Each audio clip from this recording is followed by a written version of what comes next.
Positive एथीइज्म Hindi channel प्रेक्षकों को स्वागत।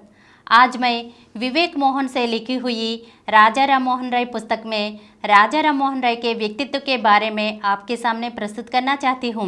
परिवार के औरतों व कुछ पुरुषों ने उस स्त्री के भरसक विरोध करने के बाद भी उसे उसके मृत पति के साथ चिता पर बैठा दिया। विरोध करते करते राममोहन की भाभी अर्धमूर्छित अवस्था में पहुंच गई थी। उनमें अब इतनी भी शक्ति नहीं बची थी कि वे चिल्लाकर मदद के लिए किसी को पुकार सके। वैसे भी वे मदद के लिए किसको पुकारती? वहाँ उनकी पुकार सुनने वाला था ही कौन?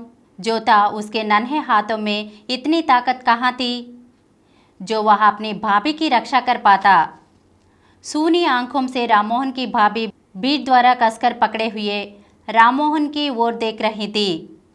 भय और आतंक ने अब उनसे विरोध करने की क्षमता भी छीन ली थी। मंत्रोच्चारण के बाद चिता में आग लगा दी गई।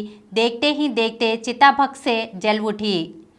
राममोहन ने देखा उसकी भाभी फटी फटी आंखों से सबको देखते देखते अचानक अपने पति के शव पर गिर पड़ी और निष्प्राण हो गई। पूरा समाज उनको बेबसी को देखता रहा और वे जीवित ही जला दी गई। कुछ लोगों ने सती की जय जयकार भी की। राममोहन को लगा जैसे उसकी भाभी को जिंदा जला देने के बाद उनकी जय जयकार करके एक स्त्री की हत्या को धार्मिक जामा पहनाया जा रहा है।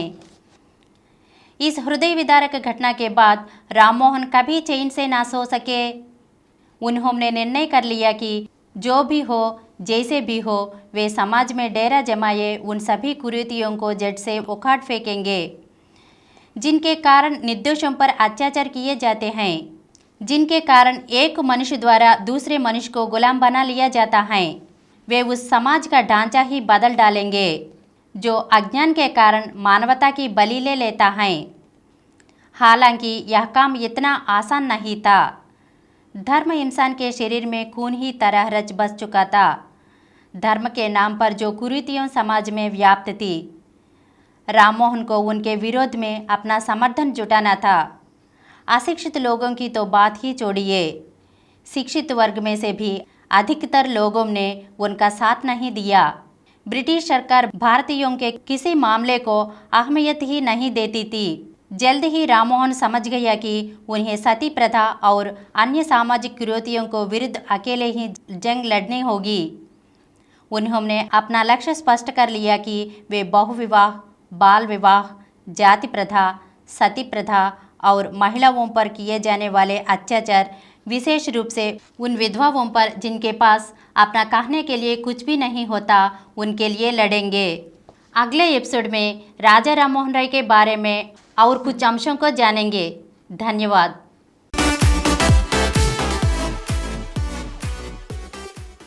Please download Samaram multi-channel app and watch your favorite channels from your mobile. App available on Google Play Store and subscribe to the channels.